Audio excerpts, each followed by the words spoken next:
উম্মুল মুমিনিন হযরত জুয়াইরিয়া রাদিয়াল্লাহু তাআলা আনহা থেকে বর্ণিত, রাসূলুল্লাহ সাল্লাল্লাহু আলাইহি ওয়াসাল্লাম ফজরের নামাজের সময় তাহার নিকট হতে নামাজের উদ্দেশ্যে বের হয়ে গেলেন,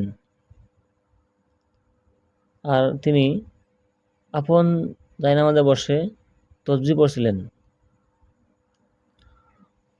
নবী করিম সাল্লাল্লাহু আলাইহি ওয়াসাল্লাম চাস্তে নামাজের পর দ্বিপ্রহরের কাছাকাছি সময় ফিরে আসলেন। তিনি তখনও একই অবস্থায় বসা ছিলেন। তখন নবীজি সাল্লাল্লাহু আলাইহি ওয়াসাল্লাম জিজ্ঞেস করলেন, তুমি কি সেই অবস্থায় আছো যে অবস্থায় আমি তোমাকে দেখে গেছিলাম? তিনি আরজ করলেন, হ্যাঁ। হুজুর সাল্লাল্লাহু আলাইহি ওয়াসাল্লাম ইরশাদ করলেন, আমি তোমার নিকট হতে যাওয়ার পর 4টি কালিমা 3বার পড়েছি।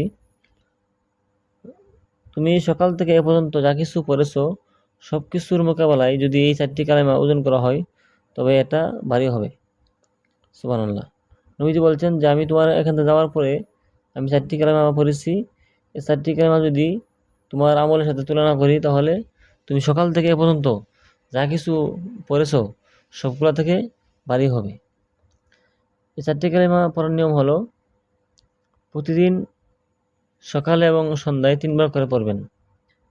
ফজরের নামাজ পড়ে একবার এশাকের আগ পর্যন্ত যে সময়টা থাকে ওই সময়টার মধ্যে যদি আপনি অন্যান্য জিকির না করে এই কালিমাটি শুধু 3বার পড়েন তাহলে অন্যান্য আমল করে যে সব পাবেন আধা ঘন্টা সময় এর চেয়ে বেশি সব পাবেন এই দোয়াটি 3বার পড়লে। দোয়াটি হলো সুবহানাল্লাহি ওয়া বিহামদিহি আদাদা খালকিহি ওয়া রিদা নাফসিহি ওয়া জিনাতা আরশিহি ওয়া মিদাদা কালিমাতিহি।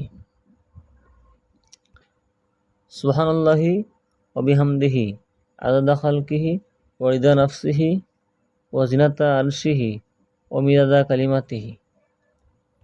প্রিয় দর্শক, এই আমলটি এমন একটা গুরুত্বপূর্ণ আমল। আপনি যদি এই আমলটি ফজরের পরে পড়েন তাহলে চাস্তের আগ পর্যন্ত যে সময়টা থাকে আধা ঘন্টা বা 30 মিনিট বা 40 মিনিট সময় বা 15 মিনিট সময়, এ সময় আপনি যা কিছু আমল করেন না কেন সমস্ত আমলের চেয়ে এই তসবিহটা 3বার পড়লেই আপনি সমস্ত আমলের চেয়ে বেশি সব পাইবেন।